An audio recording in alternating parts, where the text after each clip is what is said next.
Nalaza be ny resaka fanondrana volamena izay 3 kilao sy sokatra izay saron'ireo mpitandro filaminana izay miasa eny amin'ny seranam-piramidina Ivato. Araky ny fantatra dia volamena naika ahondrana ho an'i Dobay ireo tratra ireo ary olona 3 no voasaringotra tamin'izany teo aloha ary efa natolotra teo anivon'ny Paky. Naneho ny heviny mahakasika an'izany ihany koa Ramatoa Lalatindra Kotondrazafy izay ministry ny serasera teo aloha. Ka ny pitsopitsony mahakasika an'izay no fakafakana amintsika atao anatin'ity vidéo ity ka manasantsika rehetra anaraka an'ity vidéo ity hatramin'ny farany. Aza dino ny milaiky ny vidéo antsika ary tsarova hatrany ny miabone amin'ny chaîne antsika mba ahafahanareo manaraka tsy tahapaka ny vidéo zay lefa isan'andro eto. Tsy ampendrela mo isika fa avetrany tonga de vavany ndahoary.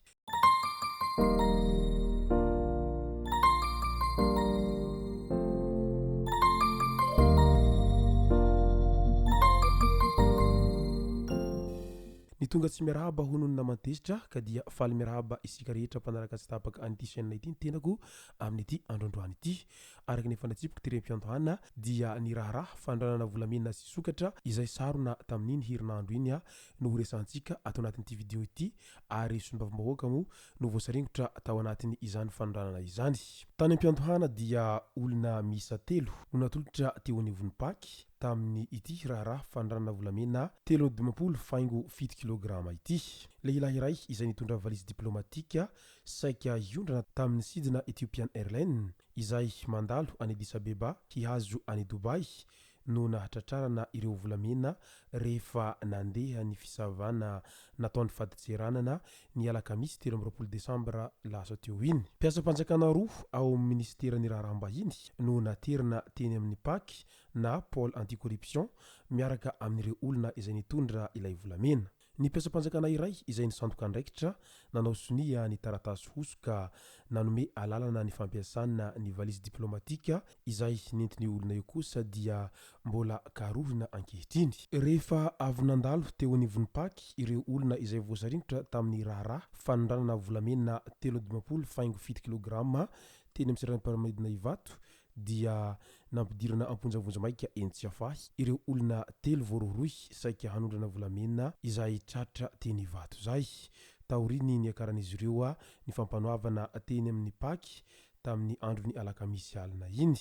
Ao anatin'ity raharaha fanondranana volamena 3.7 kilograma ity raha zoina ny tantara dia tamin'ny andro ny alatsinainy 13 Desambra 2024 dia volamena milanja 3.7 kilograma no nisy nikasa hanondrana ny sokosoko teny amin'ny seran'ny mpiaramanidina Ivato. Tsy tanteraka nefa ny izany satria dia rava teo anivon'ny faditseranana malagasy sy ny mpitandro ny filaminana ny tambazotra ampanao asa ratsy saika hanatanteraka an'izany fanondranana volamena izany. Efa voasambotra mo ilay olona izay nikasa hitondra an'ireo volamena fa ireo volamena kosa dia voalaza fa efa nogazana eny amin'ny banky foiben'i Madagasikara. Mpiasa-panjakana iray avy ao amin'ny ministeran'ny raharaham-bahiny no voalaza fa tompon'antoka tamin'ny fanomezan-dalana hosoka saika namoahana ireo bolongambolamena ireo. Namoahana taratasy fikarohana noho ny fanaovana hosoka ny fampiasana hosoka amin'ity raharaha ity. Andriamatoa Soananata fanambinana Julien Darsen izay lehibe ny sampandraharaha misahana ny chancellerie diplomatique izay voalaza ny fanambarana nataon'ny ministeran'ny serasera sy ny kolotsaina hatrany fa misandoka andraikitra. Tsy vitany fanondranana volamena ihany no zavatra nisy sy sarona tamin'ity herinandro ity fa nahiditra amponja eny tsy afahy ihany koa niaraka tamin'ireo namany izay miisa 4 ny solombavambahoaka ny Madagasikara izay voafidy tao Soavinandriana Itasy noho ny raharaha izay navoasaringotra azy amin'ny izay fanaovana trafikana sokatra izay. Izy ireo izay voalaza fa natratrarany mpitandro filaminana ny sokatra miisa 2.7 teny Morondava Antihiroka ny 14 Desambra lasa teo ka izao nahiditra amponja izao rehefa nentina teo anivon'ny Paky tamin'iny afaka mahaliana ny raharaha. Manoloana an'izany rehetra izany moa dia nilaza ny Transparency International Initiative Madagascar aoka izay ny tsy maty manota ho izy ireo. Henatra bevava ho an'ny firenena ny nafitsika ny solombavambahoaka raha manantanana Romeo izay voafidy tao Soavinandriana Itasy tratra tamina raharaha fangalarana sokatra. Mahakivy raha olom-boafidy izay nantenainy Mpiarabelona no mahavandoza mahamenatra toy izao. Refesina amin'izao toe-javatra izao koa ny fahavononana hiady amin'ny tsirariny sy ny hanohitra ny kolikoly. Vakina fotsiny fa tsy fitiavan-tanindrazana no niritsahany ho depite fa faniriana hahazo fahefana hanaovana raharaha maloto. Andrim-panjakana lehibe ny teny miram-pirenena tsy fiafenan'ny mpanao ratsy aoka handray andraikitra mahadepite amin'ny fahitsiana fanarahan-dalàna sy famongorana ny kolikoly.